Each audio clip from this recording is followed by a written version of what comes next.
Good morning my dear students.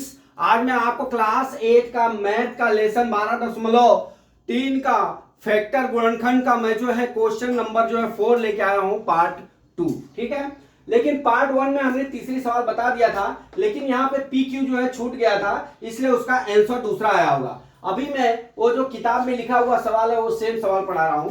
ठीक है, तो आप जो इससे कंफ्यूज मत होना, पहले वाले में दूसरे वाले में प्रोसेस सेम है, खाली वो आंसर अलग आ गया था, इसलिए मैं तीसरी सवाल इस पार्ट 2 में पढ़ा रहा हूं। थर्ड सवाल लिख लेते हैं यहां पे 52 पी क्यू आर, कोष्टक में P प्लस क्यू, दूसरे कोष्टक में Q प्लस आर, तीसरे कोष्टक में R प्लस P। ठीक है, ये हो गया। भागा कितना दिया है 104 पी क्यू बराबर Q प्लस आर, दूसरे कोष्टक में R प्लस P दिया हुआ। ठीक है, सब मल्टीप्लाई है। ठीक, अब हम क्या करते हैं यहाँ पे गुणनखंड कर लेते हैं इसका। तो 13 चौका 52, 2 गुणे 2 गुणे P गुणे Q और गुणे कितना हो गया R, P प्लस Q, दूसरे कोष्टक में Q प्लस R, दूसरे कोष्टक में R plus P divide by.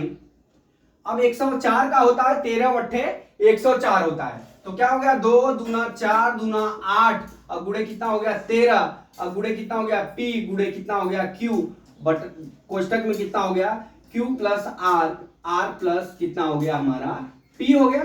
ठीक है, अब ये सब मल्टीप्लाई है तो RP ऊपर भी है, RP नीचे कट गया, Q प्लस R ऊपर है, Q प्लस R नीचे कट गया। अब देख लीजिए, अब हमारा क्या है P Q यहाँ पे है, Q यहाँ पे है, P यहाँ पे है, P यहाँ पे कट गया। अब देख लीजिए यहाँ पे 1 2 कट गया, कितना बचा यहाँ पे 13 छूट गया है। ठीक है, तो यहाँ गुणे 13 लिखना भूल गया हूं, बराबर 13 से 13 कट गया। ठीक, अब हमारा क्या बच गया बराबर 1/2 बच गया, मतलब ये 2 बचा इसलिए 1/2। यहाँ पे क्या बच गया ऊपर में R P प्लस Q बच गया, ये हमारा आंसर हो गया। तो दोस्तों माय डियर स्टूडेंट्स, इसमें हमने क्या किया, हमने कुछ किया नहीं, हमने अगले भी पार्ट 1 में भी आपको हमने तीसरी सवाल समझाया था, लेकिन हमारा क्या था वहां पे पी क्यू नहीं लिखा था, इसलिए वापस मैं इस वीडियो में वापस पढ़ा रहा हूं इस सवाल को। तो यहाँ पे हमने 13 चौका 52 कर दिया और 108 था तो 13 बट्टे 104 कर दिया था, तो उसका फैक्टर निकाल लिया, और फैक्टर निकालने के बाद सब मल्टीप्लाई है, ऊपर नीचे कट गया, इसलिए हमारा आंसर नीचे देखिए 2 बच गया, इसलिए 1/2 R P प्लस Q, इतना आ गया है दूसरी का तीसरी सवाल का आंसर। ठीक है, अब इसको आप नोट कर लीजिए, इसको मैं मिटाऊंगा। चलते हैं अब हम चौथी सवाल पे। आप चौथी सवाल देखिए, चौथी सवाल क्या है, चौथी सवाल तो बहुत इजी है। चौथी सवाल ये कितना दिया है 20y प्लस कितना दिया है 4, दूसरा कितना दिया है y square plus 5y plus 3 भागा कितना दे दिया है 5y प्लस 4 दिया है। ठीक है, अब कर लीजिए, यहाँ पे 20 है तो 2 दूना 4 पचे कितना हो गया 20 हो गया। ठीक है, अब यहाँ पे y प्लस 4 है, y प्लस 4, दूसरे कोष्टक में y स्क्वायर प्लस 5y और प्लस कितना हो गया 3 डिवाइड बाई 5y प्लस 4।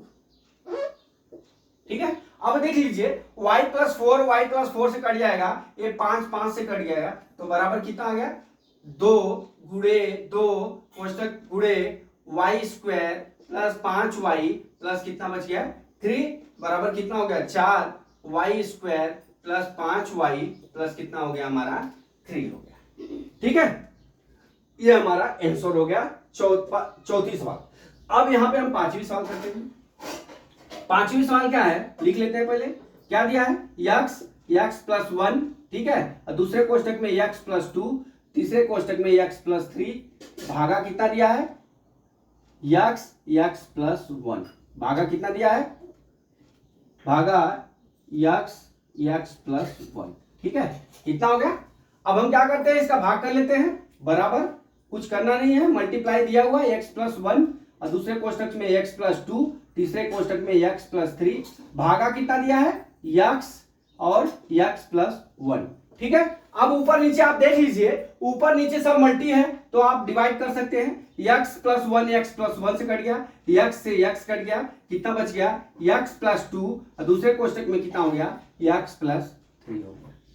ठीक है, इस तरह से हमने ये सवाल को समझाने की आपको कोशिश की हुई है। ठीक है, तो हमने इसमें क्या किया, कुछ करना नहीं था, अपने को क्या करना है, सब दिया हुआ है, नीचे डिवाइड करके हमको काट के सवाल को लिख लेना है, वही हमारा सब आंसर हो जाएगा। ठीक है, इसमें भी हमारा आंसर पांचवें में क्या हो गया, x+2 x+3। तो माय डियर स्टूडेंट्स, मैं आशा करता हूं कि ये सवाल आपको समझ में आ गया होगा। अगला सवाल कल मैं फिर लेके आता हूं। जय मां सरस्वती, जय भारत माता, जय जवान, जय किसान।